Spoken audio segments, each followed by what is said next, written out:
Okay, I know that bows give people a lot of anxiety, so I'm going to show you what to do. You just take your 20 inches of ribbon and fold it like this.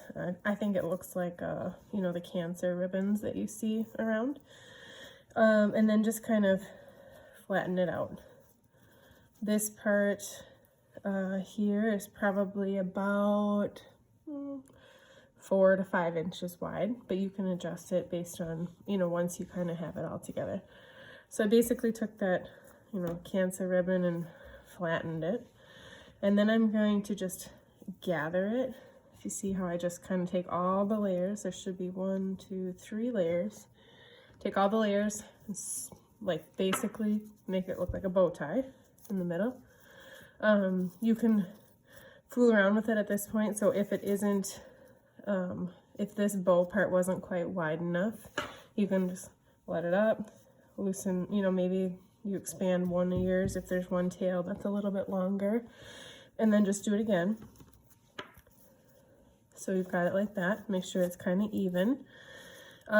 Your polka dots on these bottom 2 tails, polka dots on the bottom 2 tails are going to be backwards at this point, but just leave that for now.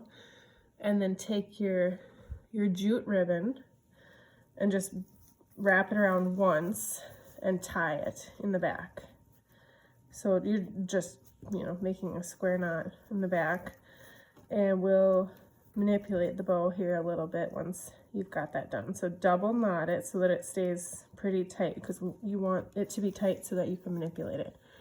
So you can see I've got just a knot in the back, and now this is your front. The tails are backwards. All you do is take your tail and just kind of twist it around. It's wired ribbon, so it's going to stay, especially once you glue it down to your board. So you can see I just twisted it. Once you can, because it's tight, you can kind of manipulate it, you know, however you want, and then you'll be able to see once you glue it down, it's gonna stay how you want it. And then what I did is I just take this jute ribbon then and just wrap it around, I don't know, maybe 7 or 8 times, something like that, so it creates that little center part, and you can kind of manipulate it and fluff it up. And then I just tie it onto that tail that you have from your very first knot in the back. So just double knot it again.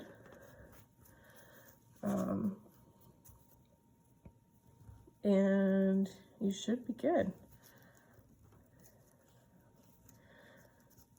You can trim off your excess back here then,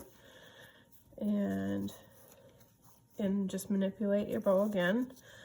And then I would trim each tail at an angle, and you know, at this point you can pull it in different places if it's too short, too long, whatever you need to do. So that's how you make a bow. Thanks.